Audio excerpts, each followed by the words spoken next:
자, 오늘은 작고 예쁜 PC 만들어 보겠습니다. 모델명은 캡틴 S V7DC 이고요.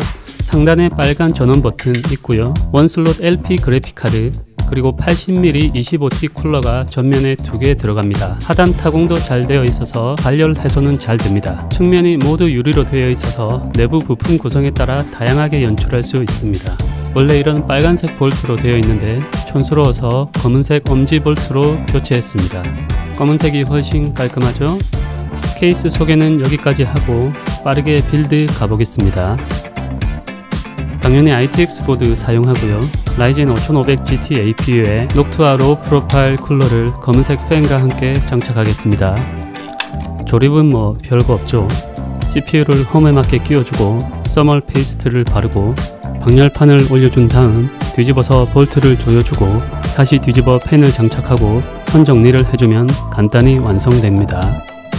케이스와 부품들 모두 검은색으로 통일했기 때문에 RGB 램을 이용해서 포인트를 주겠습니다. 마지막으로 파워는 가장 작은 사이즈인 피코 파워를 사용해야 합니다. 국내에서는 구할 수가 없고 알리나 타오바오를 이용해야 합니다. 최근에 나온 모델인데 제가 지금까지 써본 모델 중에서는 가장 얇고 예쁩니다. 허용 전력은 스펙상으로는 200W입니다만 인증을 받은 제품이 아니기 때문에 100W 미만으로만 사용하겠습니다. 피코 파워를 사용할 경우 가장 큰 단점은 바로 이 벽돌 어댑터를 사용해야 하는 것인데요. 저는 몬스터 계를 이용해서 책상 아래에 붙여줬습니다. 완성된 본체의 선들을 정리해주고요. 스피커를 달아서 누드 테스트를 합니다. 전원을 연결하고 파워 스위치 점퍼를 쇠붙이로 단선시키면 켜지게 되고 잠시 후 삐 소리가 한번 나면 문제없이 조립됐다는 뜻입니다.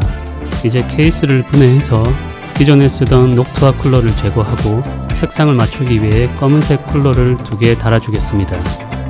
마지막으로 본체를 케이스와 결합하면 조립이 완료됩니다. 뒷판을 분리해야만 본체를 넣을 수 있어요. 본체를 넣은 뒤에는 손가락이 안 들어가기 때문에 점퍼선과 쿨러선을 미리 다 연결해 줘야 합니다. 스몰 폼팩터 PC를 조립해 보신 분들은 아시겠지만 공간이 매우 협소하기 때문에 정확한 순서로 조립하고 딱 맞는 도구를 사용해야 문제없이 조립할 수 있습니다. 저는 여러 번 조립해 봤기 때문에 쉽게 했습니다만 이 케이스를 처음 빌드 하시는 분은 여기 나오는 포인트들이 조금 있습니다. 하지만 완성하고 책상 위에 올려놨을 때 이만한 사이즈의 이 케이스보다 더 이쁜 케이스는 개인적으로는 없었습니다. 자, 조립이 모두 완료되었습니다. 함께 감상해 보시죠.